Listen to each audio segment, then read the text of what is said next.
Welcome to the channel. So today's video is for those that may want to get some understanding about what the Kanban framework is all about. If you're just looking for the basic understanding of it, then this can give you that and a little more, as we'll be getting into this video particularly. I'm doing multiple videos about Kanban, but this video particularly we'll be getting into how to parse JSON with Kanban, which is, one of the more frequent tasks that a developer might want to do. So let's get into it. So here on the right, we have the Kanban example of parsing JSON, and on the left, we have the old school URL session way of doing it. So enough for the bird's eye view of things. Let's zoom in a little bit and make things a little clearer here. So there are three moving parts you must know about Kanban. 1, the publisher. 2, the subscriber. 3, the operator. So to point out the publisher in this example, it would be the DataTaskPublisher. And the URL session is not new to iOS development by any means, but it has earned a new method, which is a publisher. And to make it really brief, the definition for understanding, a publisher is anything that emits a value.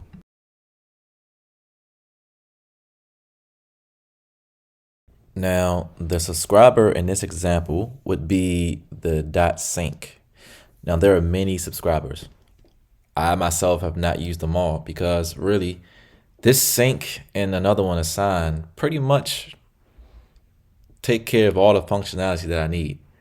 So we're going over these two basic ones, or this one basic one, which is .sync. Now, this .sync out of the box, this .sync subscriber gives you two closures to handle. The first one returns the failure, if there was one, and the second returns the value. So in this particular example, the error was not handled, but the value is being passed on to be stored in a stored property. After seeing a working example of subscriber, let's get into the definition. Subscribers are that which receive the values emitted from publishers. So you can't have a publisher without a subscriber, and you can't have a subscriber without a publisher, because in essence, just imagine you're having a conversation and this is a dialogue, so you need a listener, and that subscriber is that listener, and the speaker is that publisher, and with these two things you have a dialogue. So with that being said, let's head over to Xcode and start coding this, seeing how it looks there. In a fresh playground. So of course the first thing we need to do is import Kanban, and we're going to need, since we're going to be decoding some JSON, so one thing similar between the old way and the new way, of course, we need something to parse it into. So let's just say, let's call this JSON model. It needs to be decodable. Let's just give it a name, which is a string, and let's give it some type of description, which is also a string. Okay, so let's make the publisher. So let's just make it URL session .shared DataTaskPublisher. This is the new one here, which I was talking about, and we can use this here. Excuse me, this here. URL. Let's just make a URL inline. Let's name it whatever your website is, whatever website you're trying to parse from.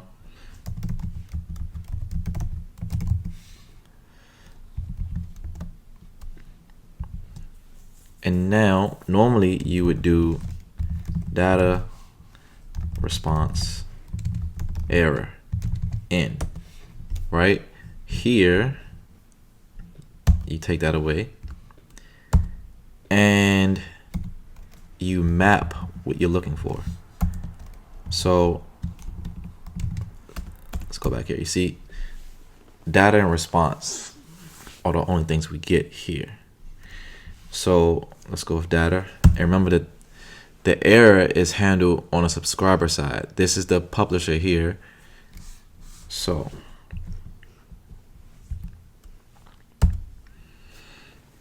now that's going to give me all of this here.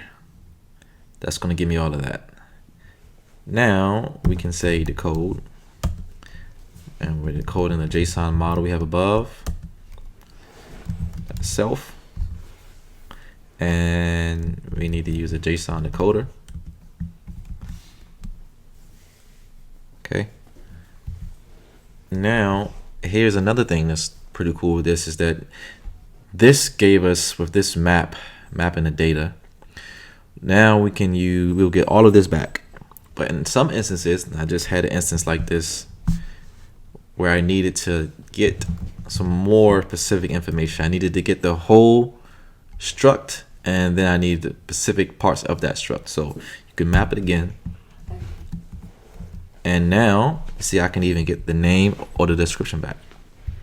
So, I think that's pretty cool. But let's just keep going. Now, we can use .sync. And remember, we have two closures here. Receive completion, which again, remember we say we're handling the error here. And we can receive the value, which will give us the JSON model. All right, so I just a lot of times do this just to get to the explanation about the value. The error can be handled in numerous ways, but let's just say value, and then let's just say print value. But of course, it's not going to print the value here because I'm not really parsing any data. Maybe in another video we can actually parse some JSON, but I wanted to keep it short and sweet, so that's why I did like that. And one important thing now that we have the sync subscriber set up is that we need a cancelable. And what is a cancelable? So first, let's make one. Let's say var cancelable equals a set of any cancelables. Okay, because now in order for this to work, we need to have an object, a cancelable object that this publisher is stored in. So when we want to stop the stream of data from flowing, then we can cancel it by destroying what is stored in. And there are other ways of doing it. This is one that I found pretty basic to use. So, all right, guys. So early on in the video, I had an annotation on the screen saying that that's all you needed for that, because otherwise it would have just printed out the string of value rather than the pass the value from whatever JSON model you are parsing. So before we go, just to show you one useful use case for this, let's say you have a variable of let's call it JSON model array, which is an array of the JSON model. Right here in this completion handler, of course, you can just say JSON model array dot append, and you pass in the value. And that's a pretty common use case for this. So with that being said, guys, that's the end of this video. I hope you found it useful. I hope it gave you even one level up or small increase in your knowledge of Combine. If it did, please don't be shy to like and subscribe if you haven't already. And with that being said, guys, until the next one, later.